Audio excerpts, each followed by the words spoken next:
The cold steel of the handcuffs bit into my wrists, clicking shut with a finality that echoed louder than the cicadas screaming in the Texas heat. And as my face was pressed hard against the dusty hood of my own truck, I could smell the cheap mint gum on the breath of the man pinning me down.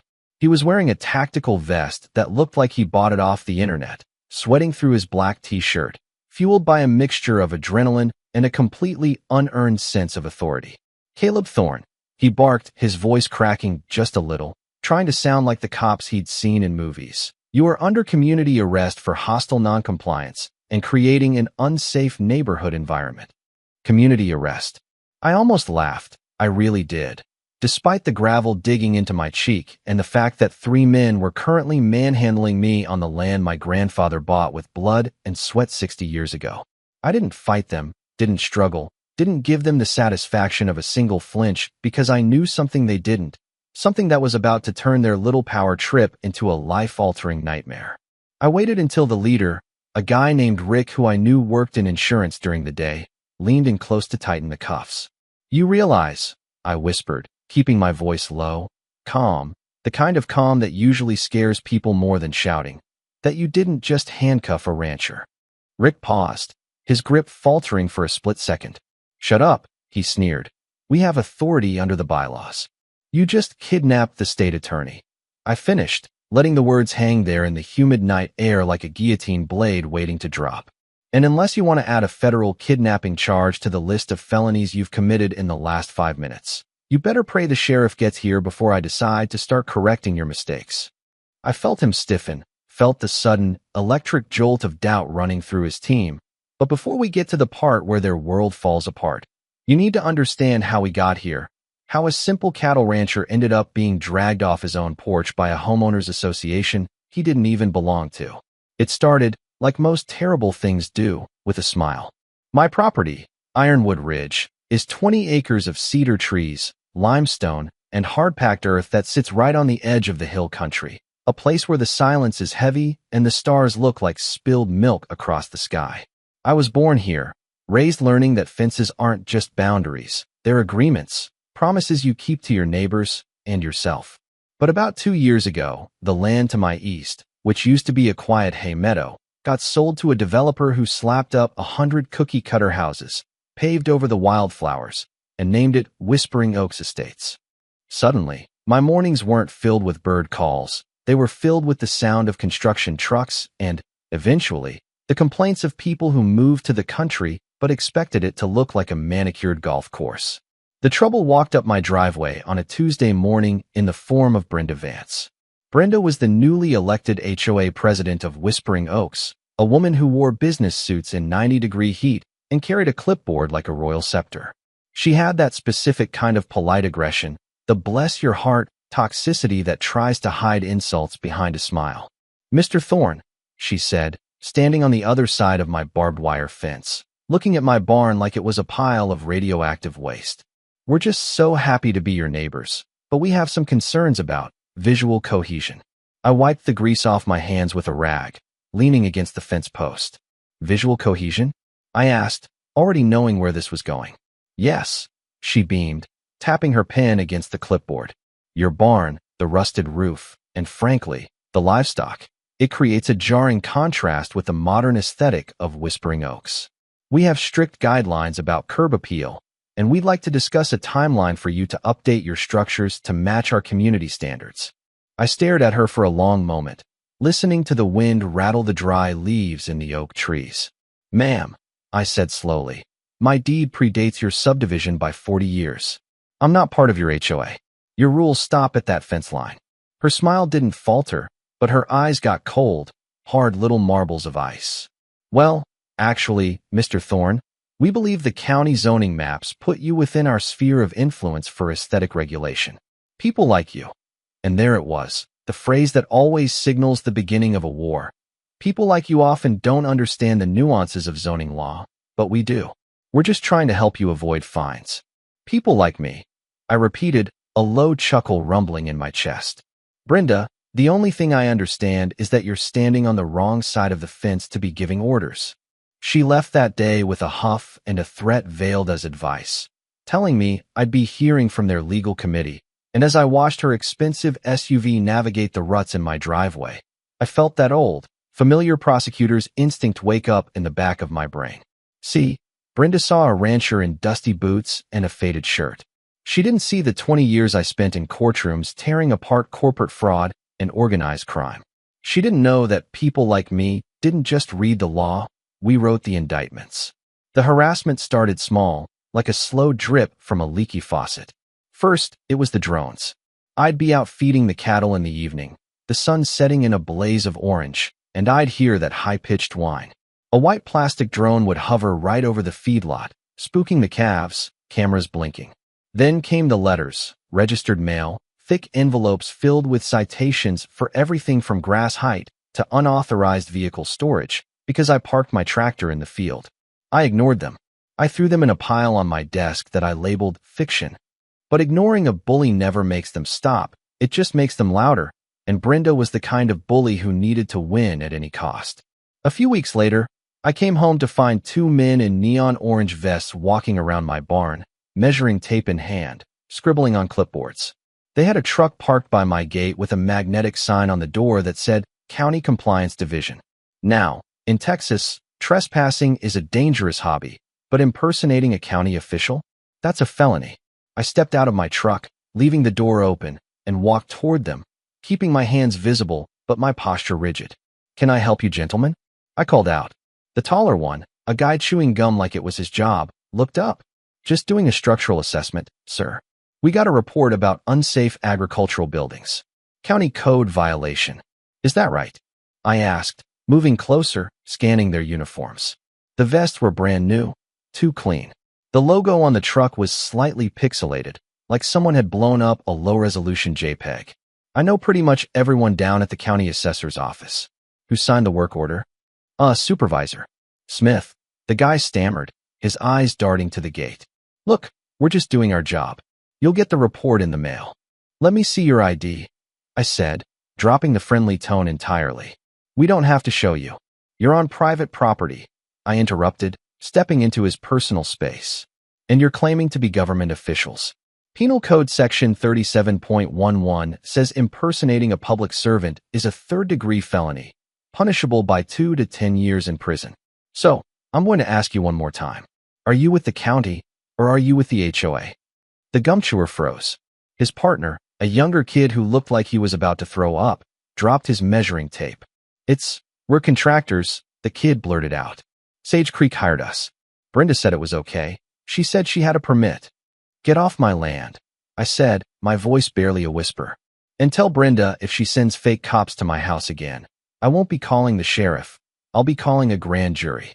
They scrambled into their truck and peeled out so fast they kicked gravel all the way to the porch. But as the dust settled, I knew this wasn't over. This wasn't just about a view or a rusty barn roof anymore. Fake inspections? Impersonation? That takes coordination. That takes money. And most of all, it takes a level of desperation that didn't match the crime. Why was Brenda so obsessed with my 20 acres? I decided it was time to do a little digging of my own. I called an old friend, Earl, who runs the records division at the county courthouse. Earl's the kind of guy who knows where every property line in the county is buried. I met him for coffee at a diner in town, and he slid a large, rolled-up map across the table like it was contraband. "You're not going to believe this, Caleb," Earl said, looking around to make sure no one was listening. "This was filed last week. It's a preliminary annexation proposal." I unrolled the map and felt my blood run cold. It was a blueprint for Phase 2 of Whispering Oaks. And right there, sitting in the middle of the proposed development, was my land.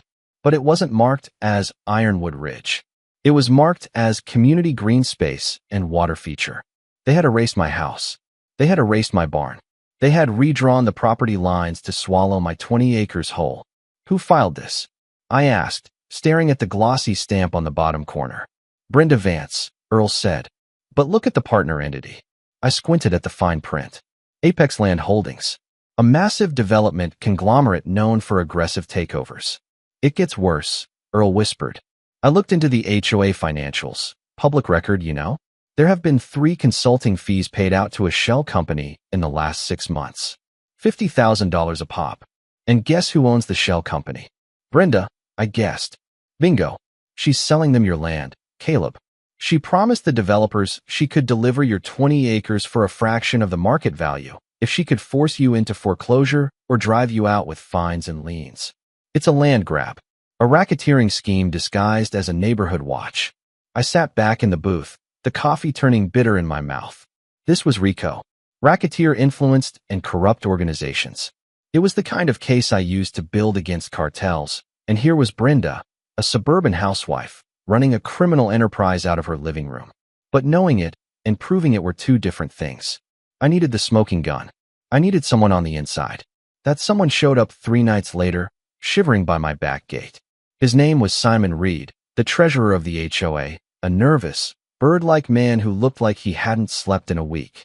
I found him standing there when I let the dogs out, clutching a USB drive like it was a holy relic. I can't do it anymore, Simon stammered when I walked up to him. She's crazy, Mr. Thorne.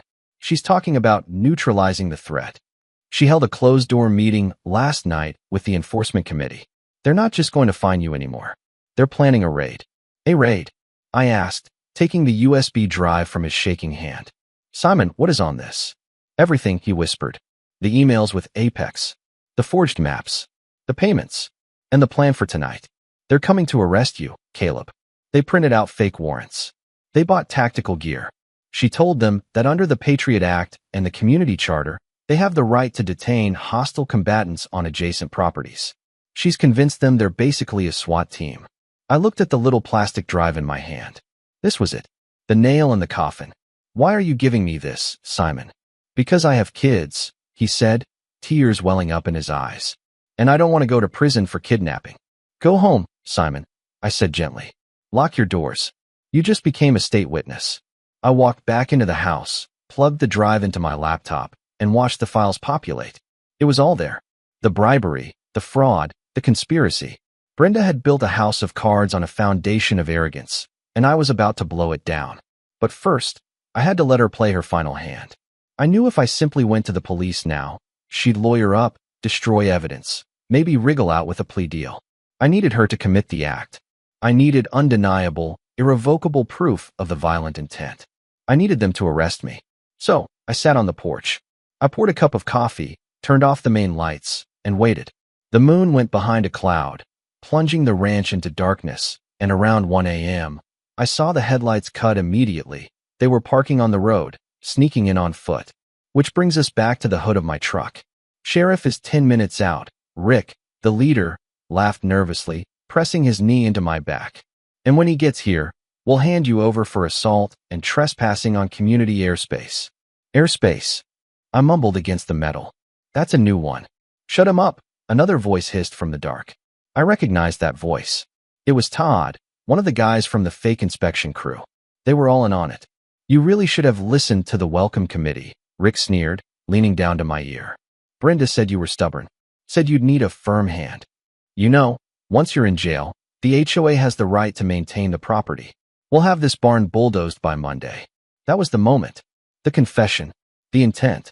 And that was the moment the red and blue lights exploded across the yard, blinding us all. Sheriff, Big Jim, Miller didn't drive a cruiser. He drove a tank of a truck, and he came tearing up that driveway like the devil was chasing him. He slammed on the brakes, dust billowing everywhere, and stepped out, his hand resting casually on his holster. Jim and I went back 20 years. We fished together. We'd buried friends together. What in the hell? Jim's voice boomed, cutting through the tension like a chainsaw. Is going on here? Rick straightened up, puffed out his chest, and actually tried to salute. Sheriff, thank God. We've detained the suspect. We conducted a community enforcement action under Article 4 of the Get Your Hands Off Him, Jim growled, walking forward with a stride that promised violence. Right now. But Sheriff, we have a warrant. You have a piece of paper printed on an inkjet. Jim shouted, now face to face with Rick. Unlock those cuffs before I unlock my taser.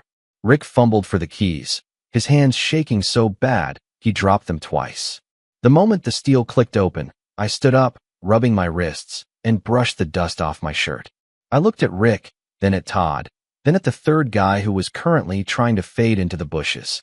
Jim, I said, my voice steady. These men just forcibly entered my property, assaulted me, restrained me against my will, and transported me 10 feet with intent to confine. In Texas, that's aggravated kidnapping. First-degree felony. Rick's face went white. Kidnapping? No, it's an arrest. We have qualified immunity. I couldn't help it. I started laughing. Qualified immunity? Son, you aren't a cop. You're a guy in a Halloween costume committing crimes on a Tuesday. You don't have immunity. You have liability. Personal, criminal, and financial liability. I'm going to take your house. I'm going to take your truck. And then the state is going to take your freedom. Jim stepped in, pulling his own cuffs out. Turn around. All of you. You want to play cops and robbers? Congratulations, you're the robbers. As Jim was reading them their rights, real rights, this time, Rick's phone started ringing in his tactical vest pocket. It was a customized ringtone, something annoying and classical. Answer it, I told him. Put it on speaker. Rick looked at Jim for permission. Jim nodded. Rick tapped the screen with trembling fingers. Rick? Rick! Brenda's voice shrieked from the tiny speaker. Why haven't you called? Is he in custody? Did you get the laptop? I need those files destroyed before the morning. Dead silence. The kind of silence where you can hear a heart break. Brenda, I said, leaning toward the phone. This is Caleb. A gasp on the other end. Caleb? Put Rick on. Rick is currently being detained for felony kidnapping, I said cheerfully. And Sheriff Miller is listening, too. And Brenda? You might want to start packing. Not for a vacation, but for a very long stay at a state facility. Because I have the USB drive. I have the emails with Apex. And I have you on recording ordering a felony. No, she whispered. No, you can't. I'm the president. Not anymore, I said. Now, you're just a suspect. Jim took the phone. Mrs. Vance. This is Sheriff Miller. I have deputies en route to your residence right now. Do not leave the premises. Do not touch a computer. If you destroy so much as a post-it note, I will add obstruction of justice to the list.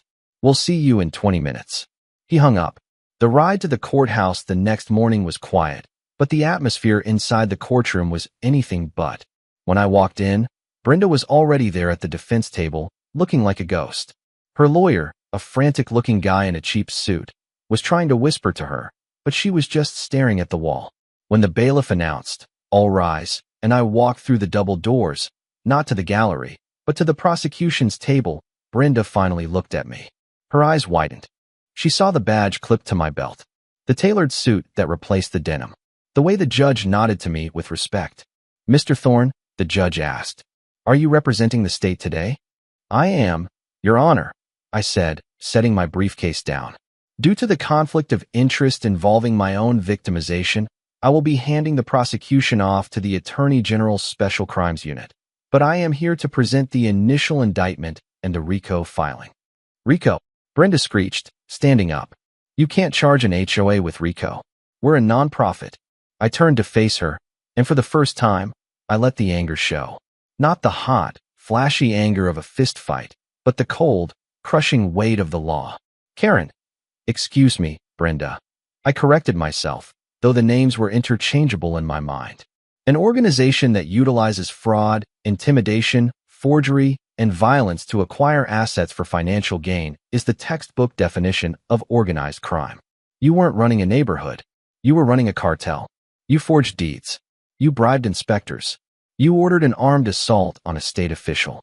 And you did it all for a kickback from a developer. I pulled the USB drive from my pocket and held it up. It's all here. The Apex contracts. The fake warrants. The map.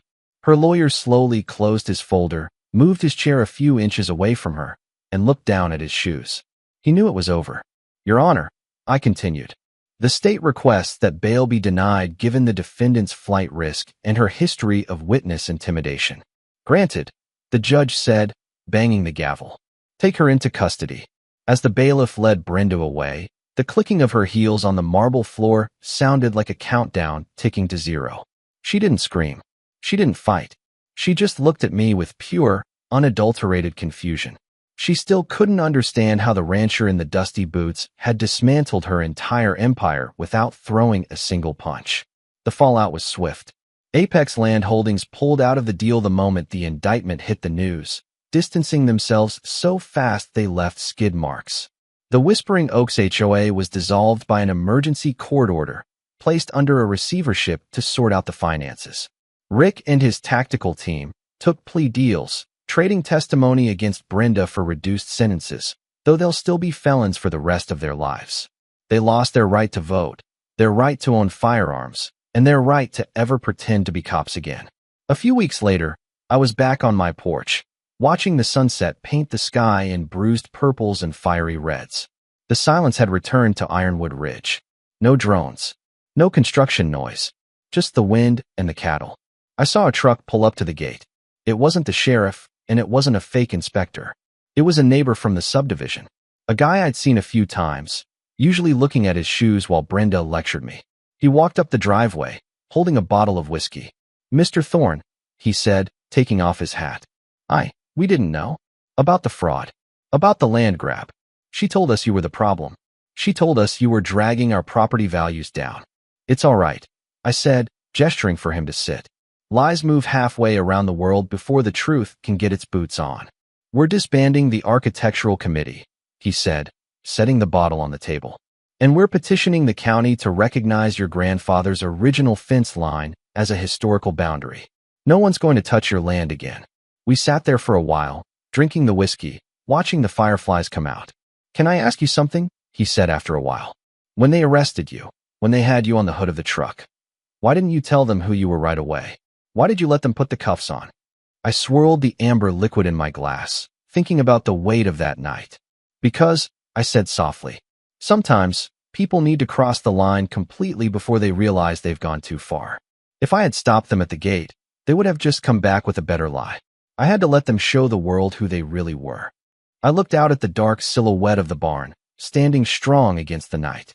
"And besides," I smiled, "I wanted to see the look on their faces when they realized that out here, the law isn't a clipboard or a HOA manual. The law is something you carry inside you."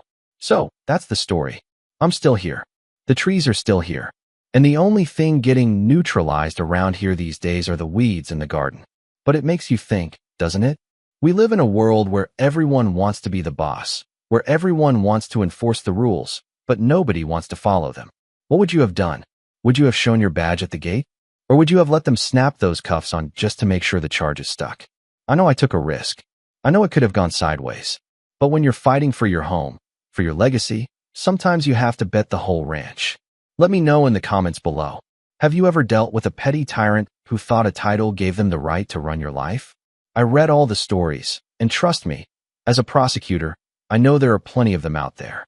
Stay safe, know your rights, and never, ever let anyone tell you that your home isn't yours to protect. Until next time.